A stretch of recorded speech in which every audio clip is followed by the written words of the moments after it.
పెట్టడానికి కారణమైన వాడిని, నేను బతకూడదని ఏడిచి స్పృహ తప్పిపోతే కౌసల్య, సుమిత్ర, కైకమ్మ వచ్చి బెంగ పెట్టుకుని కౌసల్య ఒక మాట అంది కూడా, నాయనా మిగిలిన వాడివి నువ్వు ఒక్కడివి, నిన్ను చూసుకుని బ్రతుకుతున్నావు, ఇంత శోకించడం తగదు అని ఎంత ఓదార్చిందో. మీరు చదవండి రామాయణం, అబ్బా ఏమన్నదమ్ములు అనిపిస్తుంది. తీరా అదిగో ఆ పర్వత శిఖరం మీదే ఉన్నాడు రాముడు అన్నారు. ఆ పరుగు పరుగు పెడుతూ యావన్న రామం ద్రక్ష్యామి లక్ష్మణం వా మహాబలం వైదేహీం వా మహాభాగాం నమే శాంతిర్భవిష్యతి యావన్న చరణౌ భ్రాతు పార్థివ్యం జనాన్వితౌ శిరసాధారయిష్యామి నమే శాంతిర్భవిష్యతి అంటాడు.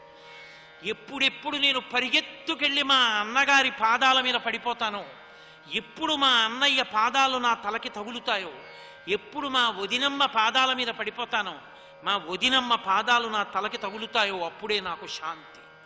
యావన్న చరణౌ భ్రాతు పార్థివ్యం జనాన్వితౌ శిరసాధారయిష్యామి నమే శాంతిర్భవిష్యతి. ఏనాడు మా అన్నకి పట్టాభిషేకం జరుగుతుందో, ఏనాడు మా అన్న ఠీవిగా సింహాసనం మీద కూర్చుని ఒక పాదాన్ని పాదపీఠం మీద పెడతాడో, ఏనాడు నేను వెళ్ళి మా అన్నయ్య పాదాల దగ్గర భృత్యుడిలా కూర్చుని ఆ పాదం ఎత్తి నా నెత్తి మీద పెట్టుకుంటాను, ఆనాడు నాకు శాంతి.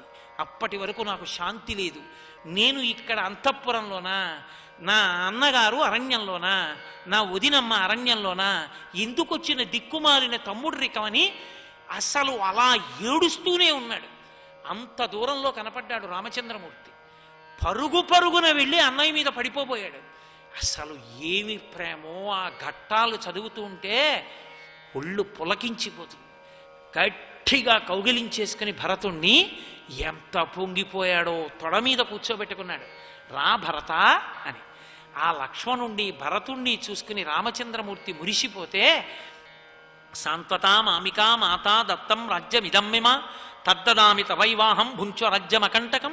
అన్నయ్య, మా అమ్మ అడిగిందని రాజ్యం ఇచ్చావు, నాకెందుకన్నయ్య, నాకా రాజ్యం, నేను నీ సొత్తు అన్నయ్య, వచ్చేయన్నయ్య, రాజ్యం నువ్వేలన్నయ్య అంటాడు.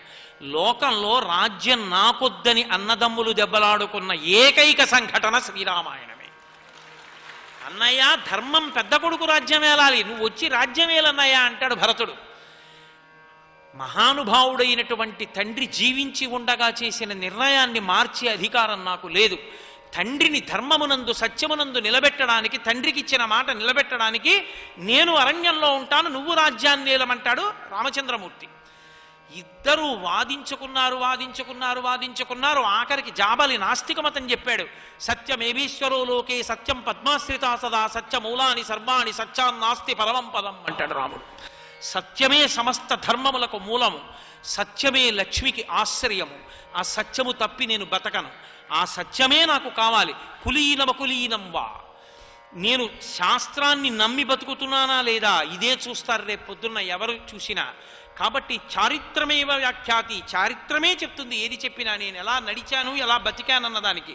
అందుకే నాకు శాస్త్రం ప్రమాణం. తండ్రి బ్రతికుండగా ఏ మాట చెప్పాడో ఆ మాటే పాటిస్తాను. ఇవాళ తండ్రి చనిపోయాడు కదా అని కైకమ్మ వచ్చి పిలిచినా, నువ్వొచ్చి పిలిచినా నేను రాను. నాయనా, అమ్మని నిందించకూడదు, మహాదోషం. కైకమ్మని నిందించకు. ఒక పరిస్థితిలో ఆవిడ అలా మాట్లాడింది, ఎవరి బిడ్డ మీద ఎవరికి ప్రేమ ఉండదు, సరిగ్గా అర్థం చేసుకో, అమ్మని కళ్ళల్లో పెట్టుకు చూసుకో అంటే వెళ్ళలేక ఆగ్రహం వచ్చి చుట్టూ ఉన్న వాళ్ళు మాట్లాడటం లేదని, అన్నయ్య ప్రాయోపవేశం చేస్తాను తప్ప నేను వెళ్ళనని సుమంత్రుణ్ణి పిలిచి కుశలు పట్రా దర్భలు పట్రా పేర్చన్నాడు. అంటే సుమంత్రుడు రాముడి వంక చూశాడు. ఎవరైనా రాముడి వంకే చూస్తారు. రాముడిలా అన్నాడు. సుమంత్రుడు తేలేదు. భరతుడే వెళ్ళి దర్భలు తెచ్చుకుని రామచంద్రమూర్తి పాదాల ఎదురుగుండా పడేసి అడ్డంగా పడుకున్నాడు. దాటి వెళ్ళకూడదు కదూ, ఎందుకు ఇలా హఠం చేస్తున్నావు, ఎందుకు ఇలా చేస్తున్నావు, ఏమిటి పద్ధతి అని అడిగాడు. నువ్వు అయోధ్య పట్టణానికి తిరిగి వచ్చి పట్టాభిషేకం చేసుకుంటానన్న మాట మాట్లాడే వరకు నేను లేవని ఇలాగే పడుకుంటానన్నాడు. ఈ తప్పు పని చేసినందుకు ఒక ధర్మాత్ముడిని ముట్టుకొని ఈ తప్పు పోతుందన్నాడు. అది రాముడంటే. చుట్టూ ఉన్న వాళ్ళు అన్నారు రాముడినే ముట్టుకో అన్నారు. ఆచమనం చేసి రాముణ్ణి ముట్టుకున్నాడు. ముట్టుకున్న తర్వాత అబ్బో ఏమి ఏడ్చాడండి, నాకు రాజ్యం వద్దని. అన్నయ్య, నేను పాలించనన్నయ్యా, నాకు రాజ్యం ఏమిటన్నయ్యా, నాకు తెలియదన్నయ్యా, నేను ఎప్పుడు అనలేదన్నయ్యా, అమ్మతో నేను ఎన్నడూ నా మనసులో రాజ్యం ఏలాలన్న అభిప్రాయం ఉన్న ఒక్క మాట నేను అనలేదన్నయ్య. నాకు తెలియదన్నయ్య, కైకమ్మ ఎందుకు అడిగిందో తెలియదు అన్నయ్య, నన్ను క్షమించన్నయ్య, వచ్చేయన్నయ్య, రాజ్యమేలన్నయ్య. కాళ్ళ వేళ్ళ పడి ఏడిచాడు. చిట్ట చివరికి అన్నాడు, పోనొక పని చేస్తాను, నేను కూడా అరణ్యంలో ఉండిపోతాను, లక్ష్మణస్వామిలా నీ వెనకే ఉంటాను, నమస్కారం పెడుతూ నీకు సేవ చేసుకుంటాను, నాకు వద్దన్నయ్య రాజ్యం అన్నాడు. రాముడు అన్నాడు, తండ్రి ఏ మాట చెప్పాడో ఆ మాటే, నేను అరణ్యంలో ఉంటాను, నువ్వు అంతఃపురంలో ఉండు, నువ్వు రాజ్యమే. ఆఖరికి వశిష్ఠుడు త్రికాలవేది అన్నీ తెలుసున్నవాడు కనుక బంగారు పాదుకలు తెచ్చాడు. ఆ బంగారు పాదుకలు అక్కడ పెట్టి భరతుడు అన్నాడు, అధిరోహార్య పాదాభ్యాం పాదుకే హేమలంకృతే ఏతే హి సర్వలోకస్య యోగక్షేమం విధాస్యతః. ప్రపంచ చరిత్రలో ఎక్కడా ఏ తమ్ముడు ఏ అన్న దగ్గర అనని మాట అన్నాడు భరతుడు. అన్నయ్య నువ్వు కూర్చోవాలా సింహాసనం మీద, నీ చెప్పులు పరిపాలిస్తాయన్నయ్య. ఈ పాదుకలు నీ పాదాల దగ్గర పెడుతున్నాను, ఒక్కసారి నీ శ్రీపాదములు పెట్టి తీసేయి అన్నయ్య. ఆ పాదుకలు సింహాసనం మీద పెడతాను, అయోధ్య వెళ్ళను. నీ పట్టాభిషేకం జరిగితే నీకే జరగాలి, నువ్వే పట్టాభిషేకం చేసుకోవాలి, నేను భృత్యుడనై సేవించాలి అన్నయ్య. ఊరు బయట నందిగ్రామంలో ఉంటాను, నువ్వెలా ఉన్నావో అలాగే జటలు కట్టుకుంటాను, నువ్వెలా తింటున్నావో అలా పళ్ళు తింటాను, కంద తింటాను, మూలములు తింటాను, నీలాగే భూశయనం చేస్తాను, 14 సంవత్సరములు ఎదురు చూస్తాను. నాన్నగారికి ఇచ్చిన మాట పూర్తయి 14 సంవత్సరములు పూర్తయిపోయినటువంటి మరుసటి తిథి నాడు నువ్వు కనపడ్డావా, బ్రతుకుతాను.